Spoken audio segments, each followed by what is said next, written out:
Hello, everyone, and good morning. Welcome to our live feed update for March 9th. I'm your host, Aaron Armstrong, and with me today is Mary. How you doing, Mary? I'm doing great. I'm watching these feeds. I was able to watch them pretty much all day yesterday, so I feel prepared. I feel ready to go. Yes, I told everyone about our idea for naming this Merry Mondays minus two. Yeah, well, unfortunately, Saturday just doesn't have the same alliteration that I would like. And I'm not trying to step on Liana's turf here. We'll see how it goes. But yeah, Merry Mondays minus two. What's not to like? Yeah.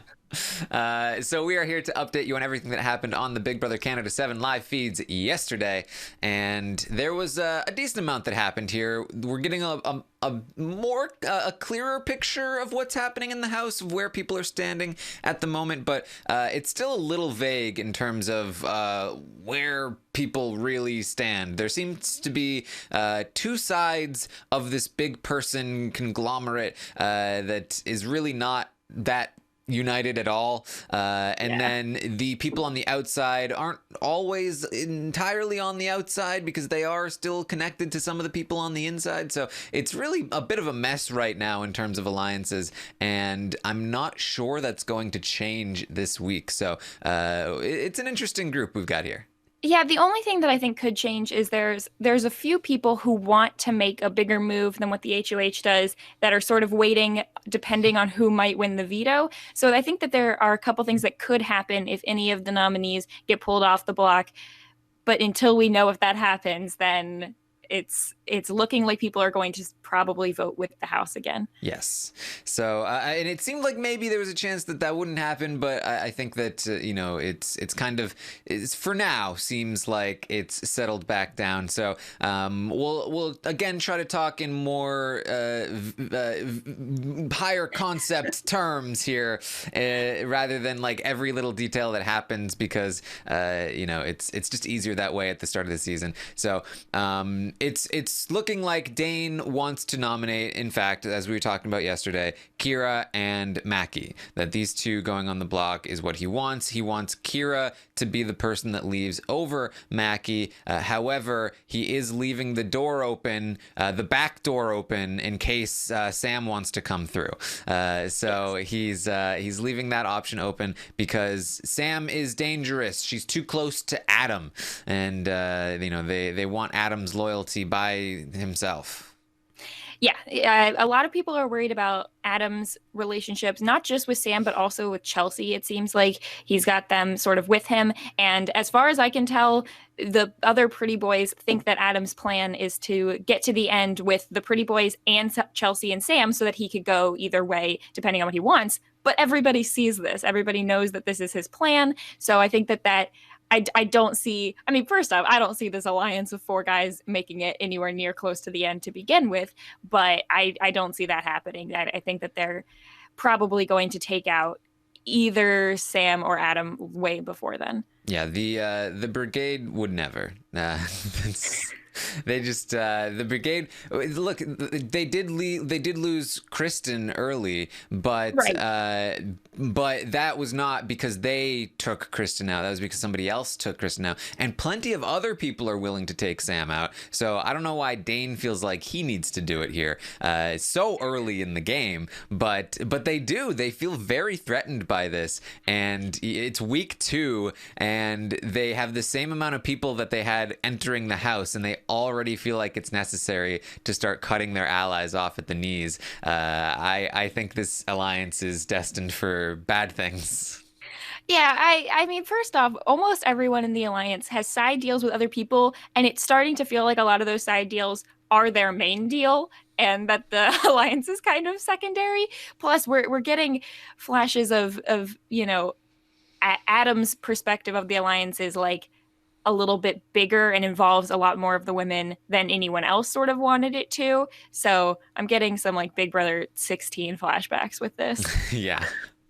So Kaylin is very involved in the goings on during the day. She is going to talk to Dane, and he tells her the plan. And she is really the one pushing this idea of, hey, there is a move to be made potentially with Adam, Sam, something like that, and is the one that really got Dane to talk about a potential Sam backdoor. She is later going to suggest putting Mark up instead of Mackie. She doesn't really want Mackie on the block. She certainly doesn't want him to go home. She feels like she has a good working relationship with him. Is even And talked about. she probably has the strongest in the house of like she's the one going to Dane the most, Mhm. trying to convince him not to put Mackie up. Yes, more than Mackie himself. Oh, yeah, there's a conversation between Dane and Kaylin, who everybody, by the way, is calling Mama or occasionally Mama K. Hmm. Took me a slight amount of time to figure out who they were talking about, Well, but she I has no got it. children, so I don't know why they would say that. Yeah, but she's definitely taking on the mom role in general. But she's talking to him and saying, like, oh, you don't need to go up, or we want to take you down if the veto happens. And he's like, oh, I kind of thought like, being the sacrificial lamb would be a good move. And she's like, no, you don't need to sacrifice yourself. We don't need to make that happen. We can take you up. If you get the veto, take yourself down. So that was great. I've never felt more vindicated in an opinion of a house guest preseason than Mackie. Yeah, I don't know. I found him to be probably one of the most dull people so far, but Yeah. oh, So that's what Kaylin is doing here with Dane, really trying to push her agenda, and it's coming off that way to the other side. So we talked yesterday about this alliance of 9, which consists of the pretty boys: Adam, Dane, Mark, and Anthony, and then 5 of the women: Steph, Kiki, Kaylin, Chelsea, and Sam. They're all supposed to be working together, but they're not really. Really, there's 2 sides of this conflict. There's Adam, Sam, and Chelsea with Mark a little bit, and then there's Dane, Kaylin, Steph, and Kiki, and they also have Mark a little bit, and Dane is also obviously a little bit with Adam, and there's a lot of mixture, especially with the guys are basically playing both sides. Some people are seeing that, some people are not. Some people are seeing some of them playing both sides, like, oh, Mark, he's playing both sides, but we can trust Anthony, or Adam's playing, or Dane's playing both sides, but we can trust Mark. So it's a little all over the place, which is why this strategy is effective to keep this core group of guys a secret, if they weren't so intent on again cutting each other off at the knees because they're too effective. But those are sort of the 2 sides, and Kaylin also kind of has Mackie and Eddie. I would say the I don't know if I'd call it Kaylin's side. I think there are a lot of different elements to it. Steph and Kiki definitely have their own ideas, but they seem to have more numbers on their side. Adam and Sam are a little bit more on the outs. Yeah, sometimes it's almost easier to look at it as pairs. The pairs overlap a lot, though, so there's definitely multiple pairs. But Kaylin, I think, is trying to sort of make her own side. But Steph and Kiki were the 2 I was watching the most because they seem to be seeing through a lot of the guys trying to play both sides. There are some really great conversations where you hear Dane talking and saying, oh, nobody knows that I'm playing both sides. Flash to immediately Kiki and Steph going, yeah, we know Mark and Dane are playing both sides. Yeah. It's a tricky situation here. So there's a lot of that going on, and so Dane does go ahead and he tells the nominees, Mackie and Kira, both, that they will be going on the block. They both handle it, they don't fight too much. There's not a lot of, it's like, oh, okay, fine. It seems like Kira is more or less like understands the reason that they are going up. Yeah. And they do a lot of going around saying, I'm sorry that I was so emotional for the first week that we didn't see, but assume something super emotional happened, and then also saying that they're not the biggest threat and that they don't think that they should be the target for that reason.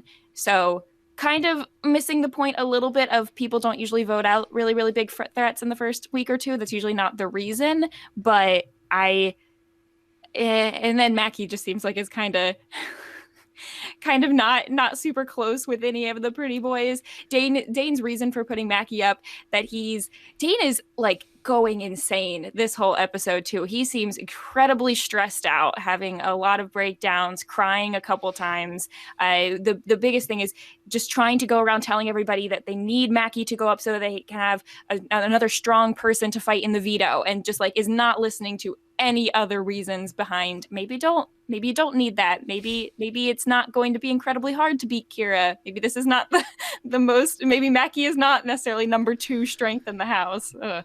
Yeah, Dane was having a lot of trouble. He had some like actual intimate, like emotional conversations with Kira, and then also, you know, he seemed to have a decent relationship with Mackie, and so I think he was also just kind of feeling bad about the whole thing, and so he was a bit emotional throughout the entire day. Very talky, Dane. He likes to explain a lot of things. He hasn't, you know, outed anything too bad, but he talks a lot about like, hey, well, I might have a plan here, maybe a backdoor plan, maybe somebody whose name starts with S.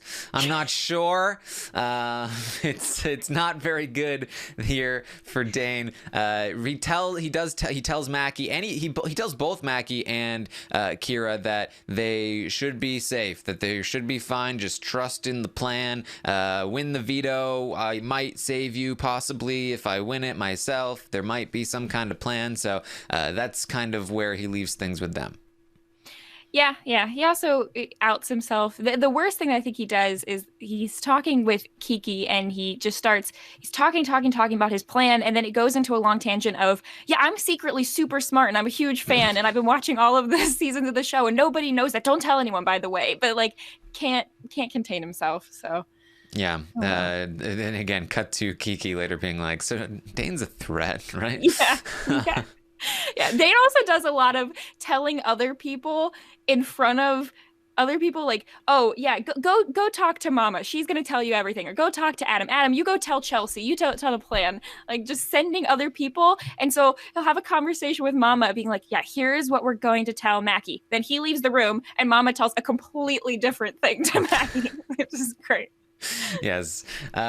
So meanwhile, Adam, who talked to Dane early in the day about the plan to nominate Kira and Mackie, is starting to really want Mackie to be the person that leaves over Kira. He feels like Mackie is a bigger threat and wants Mackie to leave. So he starts rounding up some votes. He talks with Mark. Mark agrees. They talk with Anthony.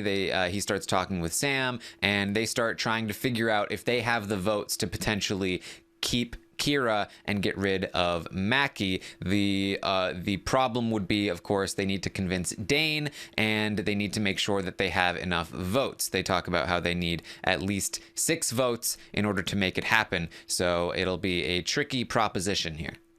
There's also been a fair amount of questioning exactly how many votes they need and exactly if there will be a tie. Right. Nobody seems to know if Corey has a vote or not. Corey said once or twice that she thinks she does have a vote, but I'm not sure if that's been told to anybody by production yet. The other thing is that they don't want to tell Dane there's a lot of the pretty boys talking to Dane saying, yeah, no, we'll do whatever you want, but here's our plan, please listen to it. But don't worry, we'll do whatever you want, don't worry, we're just throwing out other ideas. They think that it's going to be easier to control Kira rather than Mackie, which I think it's probably the opposite. I think Kira seems like much more of a loose cannon than Mackie is in terms of gameplay. I don't know. Pretty much every conversation, at least based on that one where Mackie didn't even realize that it would be better to take himself off the block if he won the veto. That just really lost a lot of my my plan of him being a gamer. Well, I do think that Mackie is kind of in the back pocket of Kaylin, and Kaylin is probably one of the more dangerous people to the guys right now. So I do think their reasoning is somewhat solid. valid, even if it's probably not quite as accurate as what I just described. I think that they're probably in the right mindset here, but it's going to be a tough sell to Dane, who really wants Kira gone because Kira dropped his name 2 times in 6 days. I had a conversation with Laura in my exit interview with her, where she talked about how Kira had gotten caught making up a lie about Kaylin, and that got them in trouble at some point. So there's something there too. There was apparently some stuff that went down with Kira, and they played a bit too hard in the first week and got caught dropping Dane's name and making up lies about Kaylin, which I think was probably overblown. They talked to Dane about it a little bit later in terms of talking about him and does he have a power? There was talk about Dane and somebody else having potentially the power because they were in the room, and I don't know. But point is, Kira is in the situation that they are now, largely because of their actions in the first week, and Dane really is set on wanting them gone here. Yeah, and this is also not great for Corey, who keeps trying to make a final 2 deal with Kira, and Kira's like, "Oh no, like you don't want to be with me, trust me." And I'm not making any final 2 deals after what I got caught doing the first week, and that was a pretty great conversation as well. Yes, Corey did attempt to make this final 2 deal with Kira, and Kira was just not having it, which is strange because they are on the block and they're gonna need votes, and making a final 2 with somebody, this could be a close vote if it does come down to Adam and some of the guys trying to keep Kira. Meanwhile, Kaylin and her people are trying to keep Mackie. It could be a close vote. Corey's vote could matter a lot, and if Corey feels like she is close enough to Kira that she wants to keep Kira, then that would be very good for Kira. But Kira is just saying, I don't want to get in trouble making, doing anything like that. It's too early. You don't want to just go around making final 2 deals with people. Just take the thing. Like, I can understand it if they weren't on the block, but the fact that they are on the block, they have nothing to lose at this point, especially because they're on the block being told for the most part that they're probably going to be the target and they're probably going home. By the end of the day, it seems a little bit more like that's what people are telling them. But I don't think it's truly going to end up being a close vote, but it's very polarizing in that if they had made the deal with Corey and Corey has a vote, Corey would probably try to keep them. But if they say no, Corey has absolutely no incentive to keep them at all. Like, get rid of this person who now knows that you tried to make a final 2 deal and said no about it. Yeah.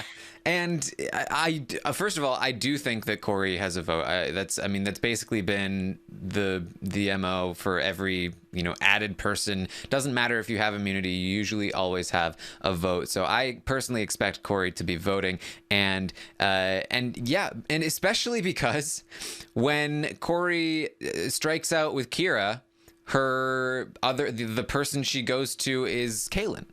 She goes to Kaylin, offers Kaylin the final 2 deal, and Kaylin says, yeah. She gets the final 2 deal from Kaylin, and we all know where Kaylin stands on the vote. So now, instead of having a final 2 deal with somebody basically guaranteeing that they'll vote for you to stay, that person went and made a final 2 deal with the person that is actively campaigning for you to leave. And the other thing here is that the other person Corey went to is Damien.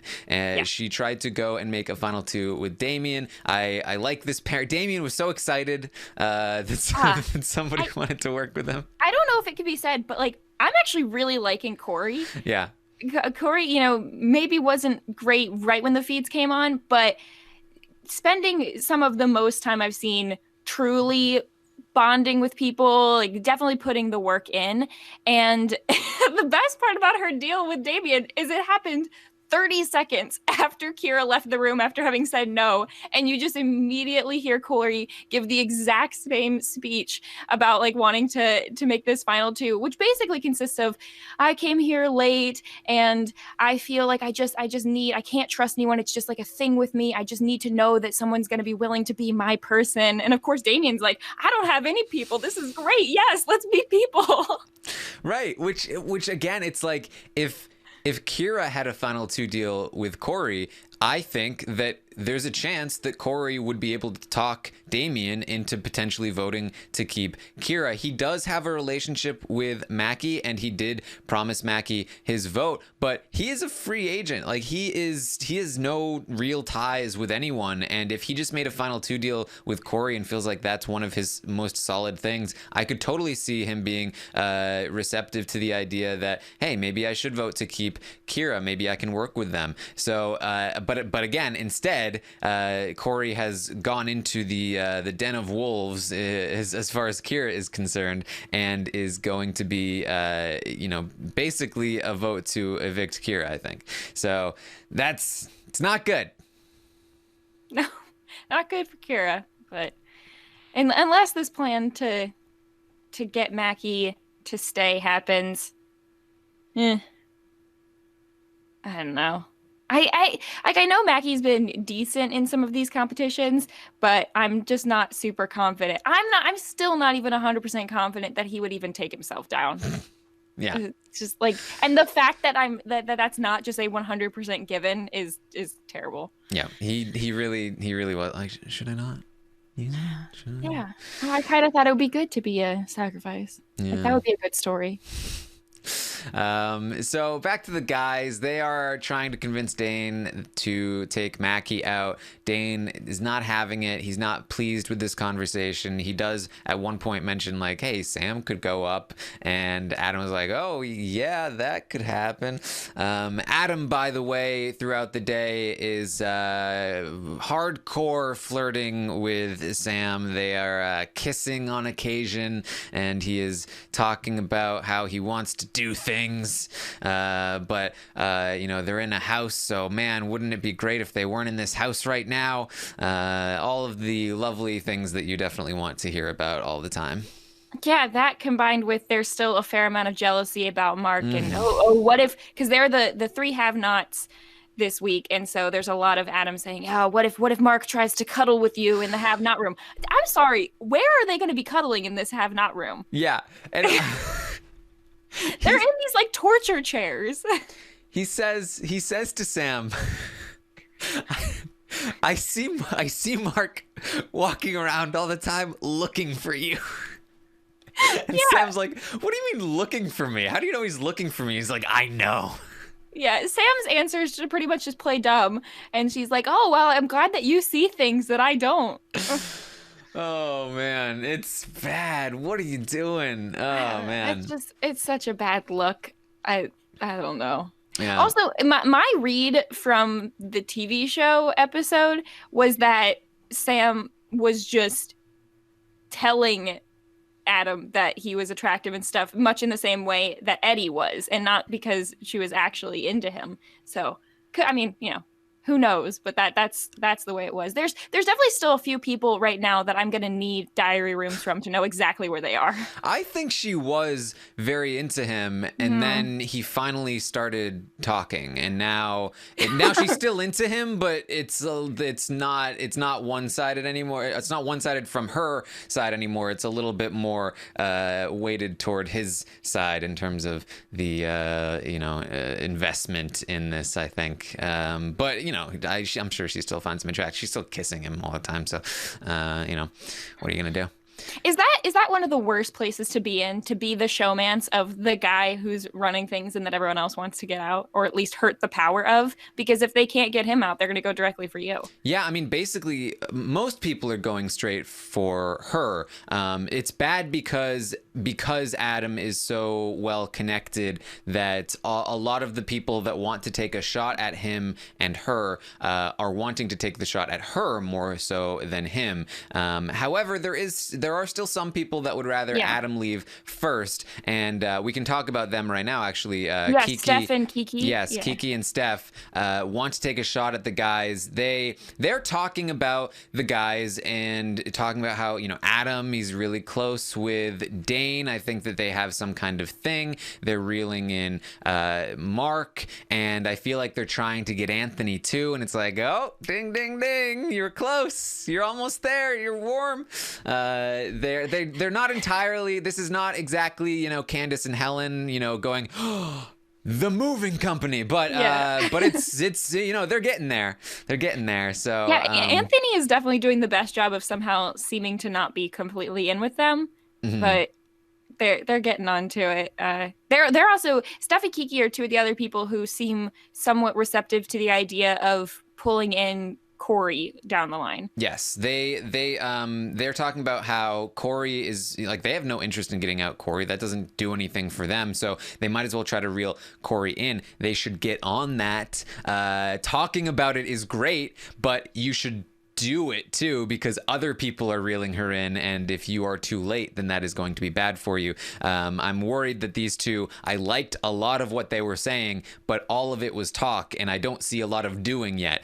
So I really want to see them start doing more, a little more proactively, rather than just talk about it. But they like I said, they are talking very very intelligently about the game, talking about how they know Mark is kind of sketchy. He's playing both sides, just like Dane, but they feel like he's at least somebody that they can use, somebody that they can work with, and especially if they are able to take Adam out of the house. So they really want Adam to leave before Sam, because then if Adam is taken out of the equation, the people like Mark might be more receptive toward moving to them.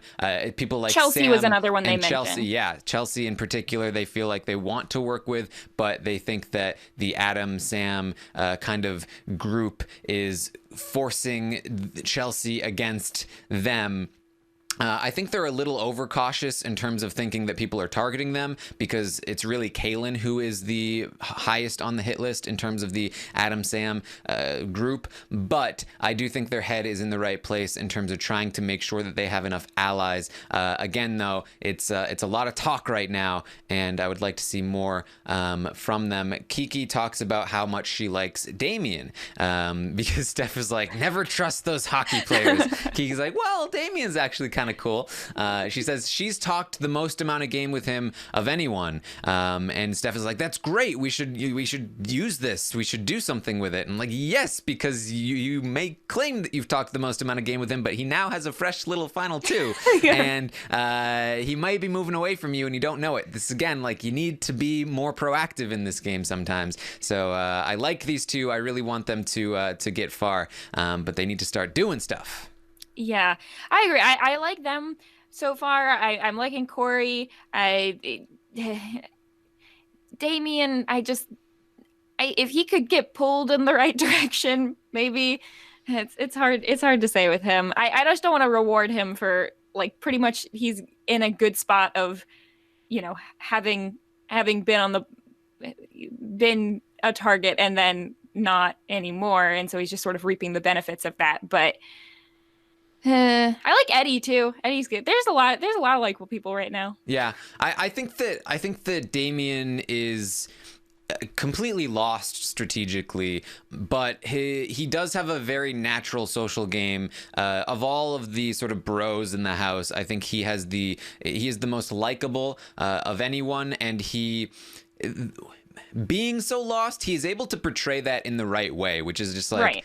He's very, like, doe-eyed, like, hey, guys. Very innocent, very like, oh, exactly. Someone please come lead me. Nobody wants to target him. Nobody sees him as a threat. He has a lot of time to learn the game and to get in with people. He just needs to learn faster and get this strategic part a little bit better. Maybe a connection with Corey will help. I don't know how strategic Corey is. We've seen her make some final two alliances, but I don't know what her maneuvering is going to be like. Getting in with Steph and Kiki would actually be a lot better for him, especially if they feel like he is loyal to them. I think that's his best route.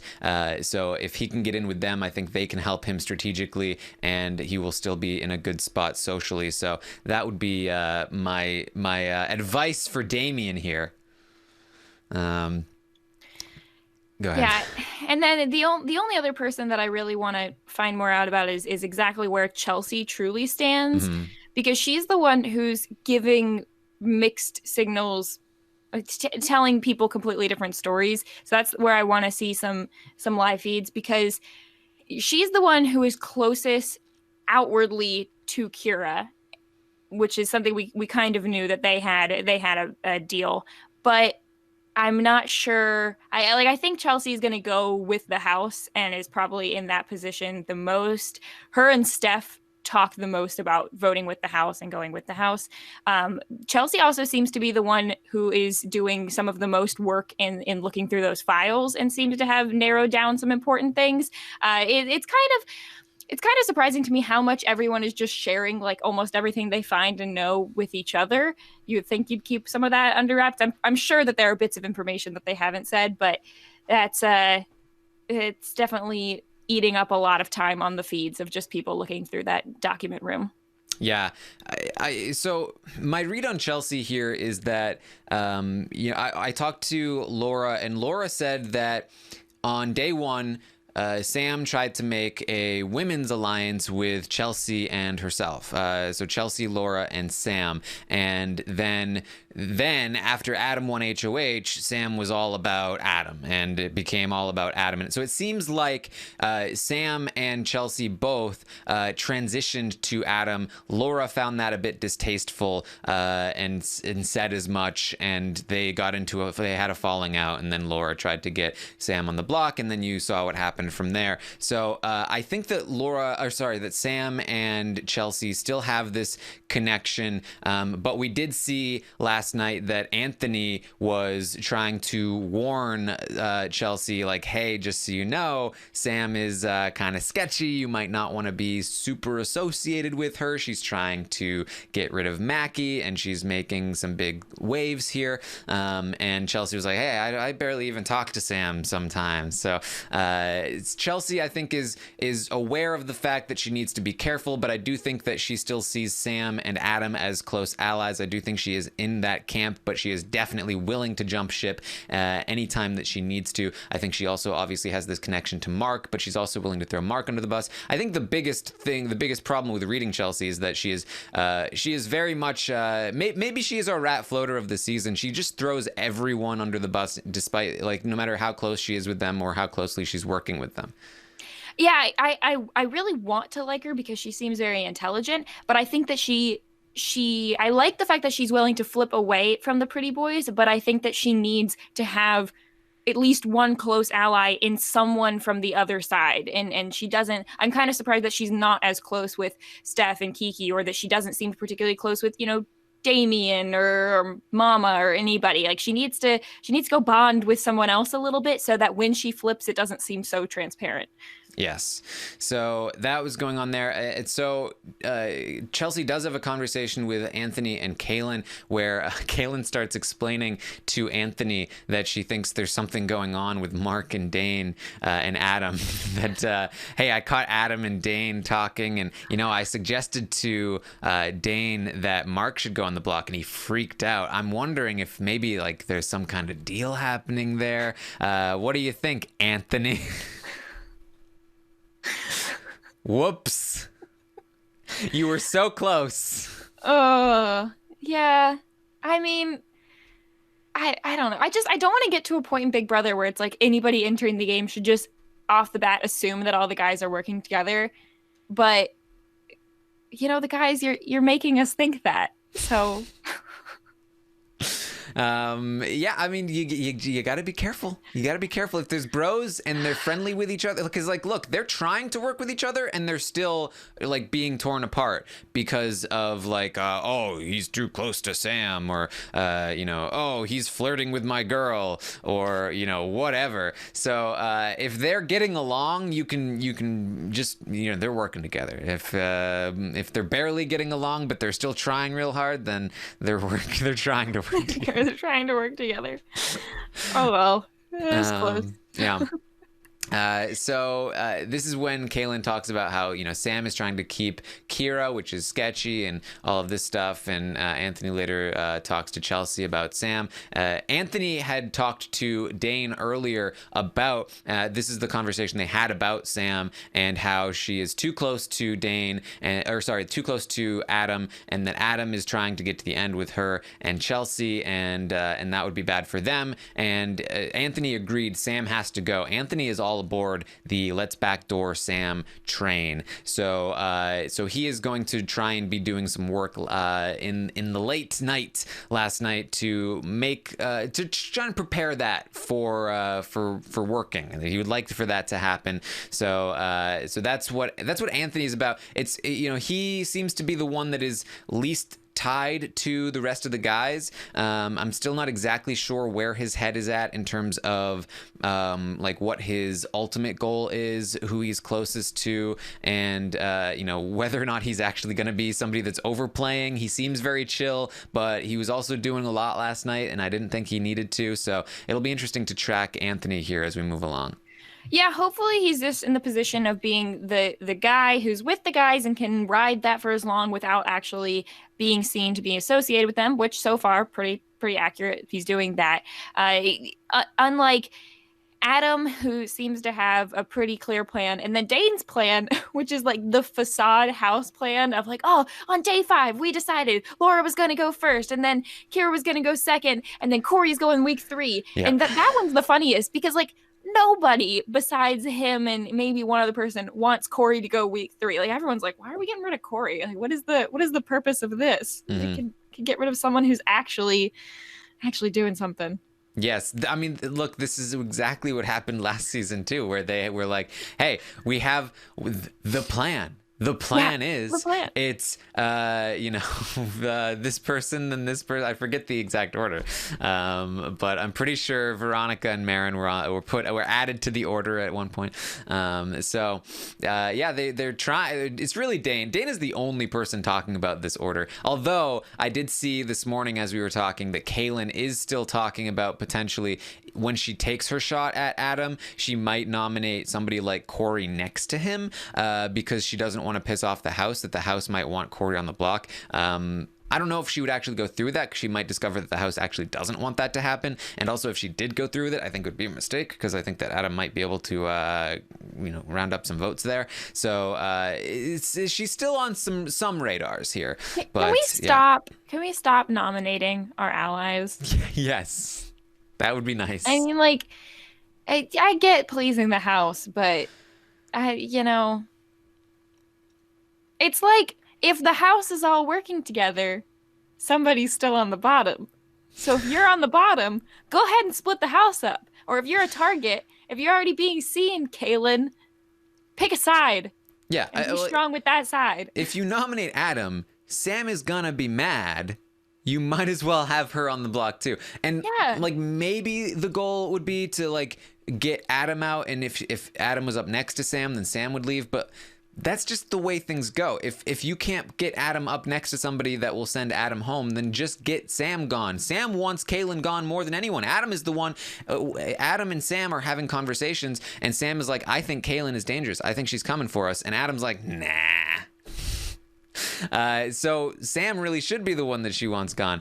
Granted, if she puts Adam and Sam on the block, he will finally discover that that Kaylin is coming after him. But still, the point remains. But people suspect this anyway. Yeah. So like I don't know. I mean, I'm down with Kiki and Steph's plan of nominating Adam and Sam, trying to get kind of whoever, either one of them out. Yes. And then their list has, Dane next, and then Chelsea only if they can't flip Chelsea to their side. So I don't know. I'm okay with their plan. Because here's the thing about being HOH and nominating two people that are in the same alliance or close to each other, like Adam and Sam, is that if you don't have an agenda, if you don't push for either one because either one could leave and that's fine, then it's not seen as you have a side and somebody else has a side. Sides are going to form with other people, and you're just like, hey, do whatever. And so instead of it being like, I'm coming after Adam, and so if anyone wants to go against my power move, the move is to save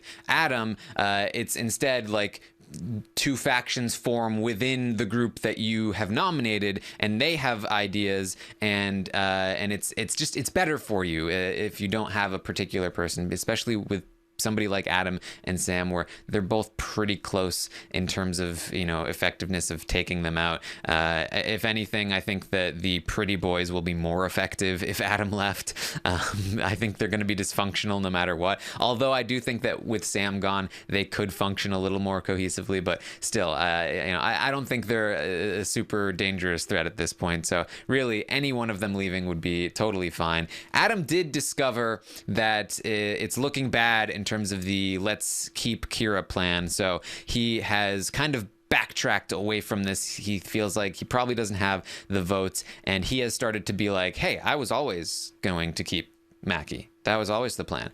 He's going around telling people like Mackie, yeah, Kaylin's trying to test my loyalty, trying to pretend that I'm trying to evict you, but I am definitely keeping you, Mackie. And so he really wants to pretend that he is all aboard the let's keep Mackie train, and that's always how it's been.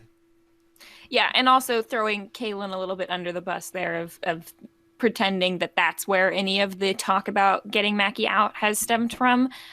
So, yeah, some people here in the chat are talking about Kaylin needing to worry about if she could be backdoored. I don't think that would happen because Kaylin's actually fairly close to Dane.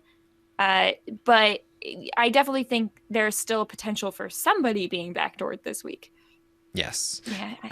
Yeah. There's still really, we're talking about the votes right now. I don't think there's anything concrete yet in terms of who's going to go home. I think Kira's probably the most likely person to go home this week, but it really could go either way. There's still a lot of game to be played in terms of Kira versus Mackie, and then also we have the potential of a backdoor here with Sam. Again, I'm personally kind of hoping that the back door doesn't go through, which is not something I'm used to, because the back door is usually fun, especially one like this where it would really explode this big group of people. But I kind of like this infighting and the tension, and I feel like if it lasts another week, we have more potential for explosions moving forward. Whereas if we do it now, then we're really going to solidify the sides, and I think that we'll have more fun if we postpone this a little bit here and have a proxy war with Kira versus Mackie. So that's just my thoughts in terms of entertainment value as we move forward here. But I think that's most of what we've got for you for the day. Is there anything else that you wanted to talk about, Mary? There's some paper airplanes. Yeah. At some point, it's like, all right, forget this with all these papers. Let's just have fun. I think this is unfair, too. I mean, reading material, like giving them a task, they're supposed to be bored. Yeah. And instead, they're making me bored watching them read through all these papers. Like, I could care less about the Vanessa files or whatever they're talking about, and like which cop answered a call at 7 p.m. on March 22nd. Like, I don't care. Pretty soon, they're going to be talking about it like it's their favorite show on TV. Like, did you hear what this cop did? Yeah. Can you believe it? Oh well. So you got to read this page. Oh man. I know they think it has to do something with competition, so maybe it is. I would still love, my favorite outcome of this is that it has zero purpose and that they're just messing with them. But here's the thing, though. If it has zero purpose, why? If it has zero purpose, then the purpose is to mess with us, because we have to watch them read things a lot. And I would not put it past them to do that, given their messages when the feeds go down. Oh, yeah. Oh, those are great. Yeah. Looks fun. Whatever. All right. At least the house is pretty. It is. It's very pretty. Yeah, though I still, like I said, I need definitive names for what we're calling these bedrooms, because it can't even just say like the red room and the white room, because there's multiple colors and they kind of hurt my eyes a little bit too. But that's okay. It's too beautiful. It's too beautiful. All right. Okay. Thanks, guys, for joining us. I will, of course, be back tomorrow morning at 11 a.m. Eastern to update you on everything that happens today on the Big Brother Canada 7 live feeds. And tomorrow night, we will be live to recap the Sunday night episode of the show. And then Monday night, we will have our first roundtable of the season, where we will kick off the stock watch, have some fun with it, and We'll do all the things. We'll have some fun. It'll be great, Mary. Great. Yeah. I love the stock watch, so I did absolutely terrible last time. So try to come back from that. I'm thinking of more changes. Good.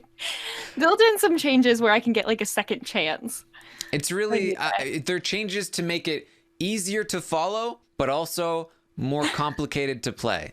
That's what my goal is. That's okay. I'm good with that. All right. So thank you again for joining us. You can follow me on Twitter at Armstrong Taran. You can find me on Twitch, twitch.tv/Taran Armstrong. And you can also find me on Instagram for all of the cat pictures that I post. Cats, microphones, yogurt. Cats, microphones, yogurt. Yeah, that's pretty much. I posted a picture of me in a Canadian hat from Roots. Oh, wow. Mixing it up. Yeah. Because I'm Canadian for Big Brother Canada, and I was wearing my Roots sweatshirt, and I'm currently wearing my Roots sweatpants. Oh wow! Look at that. Yeah. Are you wearing some Adidas slides as well? I'm all about the Roots. Okay. Mary, where can people find you? You can find me everywhere at Frail Mary. You can follow me on Twitter for my hot takes, and you can look at my pictures on Instagram too. I don't have any cat pics, but it's usually a lot of me wearing the exact same sweater in various locations. So if you want that, follow me there. See, I do the opposite, where I wear different things in the same location. Oh, okay. See, different ideas here on how to Instagram. Yeah. Follow me, and we can start a battle of who's doing it better. All right. Thank you guys for hanging out with us this morning. I will see you next time.